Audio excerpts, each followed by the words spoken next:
শেষ মুহূর্তে বলছে, চাচা চাচা কালেমাটা পড়েন না। চাচা বলছে, না, মানুষের কাছে বেইজ্জতি হব, পড়বো না, মানুষ লজ্জা দিবে।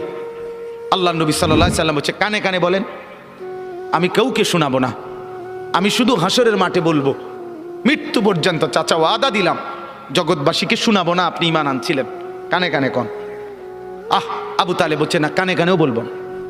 এবার নবী বলে, চোখের পানি ফেলতে ফেলতে, চাচা এমনও কইতেন না তো, ঠিক আছে চাচা, আমি কালেমাটা পড়ি, আপনি শুধু ঠোঁটটা নাড়েন, আপনি শুধু ঠোঁটটা নাড়বেন, আমি হাসরের দিন বলবো, মাওলা আমার চাচা কালেমা পড়ছিল এজন্য ঠোঁট নাড়ছে, এর সুযোগ দেন। চাচা বলছে, না না না, আমি ঠোঁটও নাড়বো না। আল্লাহ নবী তখন অঝরে কাঁদতেছিলেন আর চোখের পানি ফেলে বললেন, চাচা আপনি জাহান্নামের আগুনে জ্বলবেন, আমি সইব কেমন? আবু তালেব নাফরমান তখন কি বলছে জানেন?